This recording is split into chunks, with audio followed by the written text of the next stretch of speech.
नमस्कार, आप देख रहे हैं YouTube channel education portal Krishna और मैं हूं कृष्णा आनंद सिंह। बिहार पंचायत चुनाव 2021 से संबंधित जो महत्वपूर्ण रूल्स और रेगुलेशन है, दिन प्रतिदिन समाचार पत्रों के माध्यम से मतदाता और उम्मीदवारों के समक्ष रखने का प्रयास किया जा रहा है। और आप देख सकते हैं कि दैनिक भास्कर पटना संस्करण 28/8/2021 का यह समाचार पत्र का कटिंग है। और आप इस बात से भी भली भांति अवगत हैं कि पंचायत चुनाव लड़ने के लिए कम से कम 21 वर्ष की उम्र होनी चाहिए। लेकिन इस न्यूज़पेपर्स के माध्यम से जानकारी दी गई है कि यदि नामांकन के दिन यानी कि नॉमिनेशन के दिन यदि उम्मीदवार का 21 वर्ष उम्र नहीं हो रहा है तो पर भी वह चुनाव लड़ सकते हैं। इस पेपर में क्या महत्वपूर्ण बातें अंकित की गई है उसे हम लोग यहाँ पे समझेंगे। और इसका हेडलाइन इस प्रकार से बनाया गया है कि नामांकन पत्र की स्क्रूटनी के दिन 21 वर्ष उम्र तो लड़ सकेंगे पंचायत चुनाव। और इसके साथ साथ प्रस्तावक की भी उम्र सीमा की यहाँ पे जिक्र किया गया है और प्रस्तावक के लिए क्या उसकी स्थिति हो सकती है निर्वाचन क्षेत्र में, उससे भी संबंधित यहाँ पे महत्वपूर्ण बातें रखी गई है, जिसे हम लोग संक्षेप में यहाँ पे देखेंगे। तो इस प्रकार से पत्र, यह जो न्यूज़पेपर इसमें दर्शाया गया है कि अगर आप पंचायत चुनाव लड़ना चाहते हैं और नामांकन के दिन आपकी उम्र 21 वर्ष नहीं है तो भी आप चुनाव लड़ सकते हैं। दरअसल नामांकन के बाद पहली स्क्रूटनी की तिथि की उम्र अगर 21 वर्ष हो जाती है तब। उसके साथ साथ और भी कुछ यहाँ पे आगे चर्चा की गई है जिसमें उसी बातों का जिक्र किया गया है, यानी कि उम्मीदवार से संबंधित 21 वर्ष उम्र होनी चाहिए।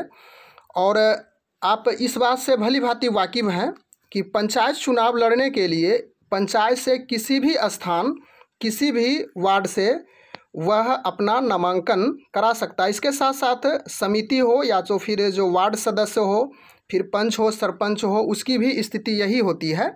लेकिन प्रस्तावक के लिए यहाँ पे विशेष रूप से चर्चा की गई है, जिसको हम लोग थोड़ा सा बारीकी से अध्ययन करते हैं। किसी भी सदस्य पद का प्रस्तावक होने के लिए उसका नाम संबंधित प्रादेशिक निर्वाचन क्षेत्र की वोटर लिस्ट में होना अनिवार्य है। यानी कि जिस पद से आप चुनाव लड़ना चाहते हो, कहीं से भी किसी भी क्षेत्र से यदि चुनाव लड़ना चाहते हो, लेकिन प्रस्तावक जो आपका होगा वह उसी प्रादेशिक निर्वाचन क्षेत्र की वोटर लिस्ट से होना ज़रूरी है। अन्यथा स्क्रूटनी के बाद जो आपका फाइनल नाम जो आएगा वह हो सकता है कि वहाँ से गायब हो जाए।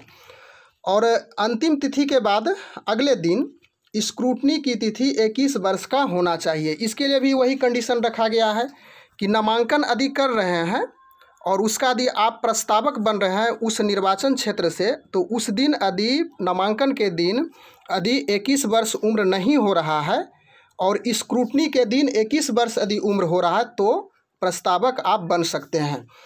उसके बाद आगे इसमें और भी दर्शाया गया है, सदस्य पद का प्रस्तावक बनने के लिए उसका नाम उस प्रादेशिक निर्वाचन क्षेत्र की वोटर लिस्ट में होना जरूरी है। तो इसको सारांश में इस प्रकार से समझ सकते हैं कि जो प्रस्तावक हैं उसके लिए उसी निर्वाचन क्षेत्र से, यानी उसी निर्वाचन क्षेत्र के वोटर लिस्ट में नाम होना ज़रूरी है। और इसके साथ साथ और भी इस पेपर में, आज के पेपर के माध्यम से स्पष्ट किया गया है कि कौन कौन से अभ्यर्थी यानी कि कहाँ से चुनाव लड़ सकते हैं और चुनाव लड़ने की क्या क्या स्थिति हो सकती है।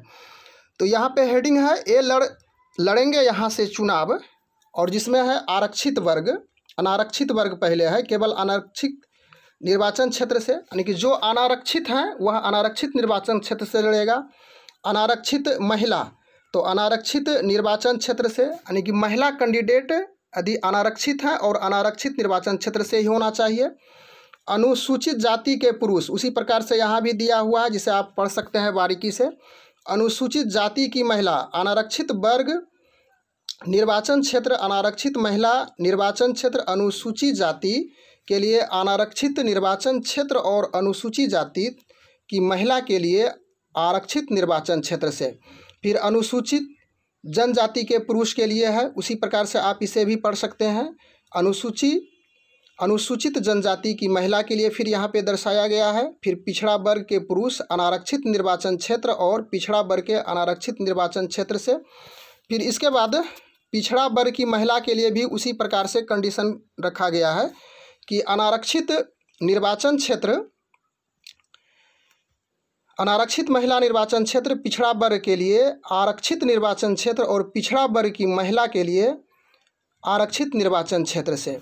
तो इस प्रकार से इस पेपर के माध्यम से उम्मीदवार और मतदाता को यह महत्वपूर्ण जानकारी मुहैया कराई गई है कि यदि उसका उम्र जिस दिन नॉमिनेशन यानी कि नामांकन कराना चाहते हैं उस दिन यदि 21 वर्ष पूरा नहीं भी हो रहा है तो प्रथम जो स्क्रूटनी होगी यानी कि उनकी जो जिस तिथि की स्क्रूटनी होगी उस तिथि को उस उम्मीदवार का उम्र 21 वर्ष और प्रस्तावक का भी उम्र 21 वर्ष होना ज़रूरी है। Thanks for watching, good bye.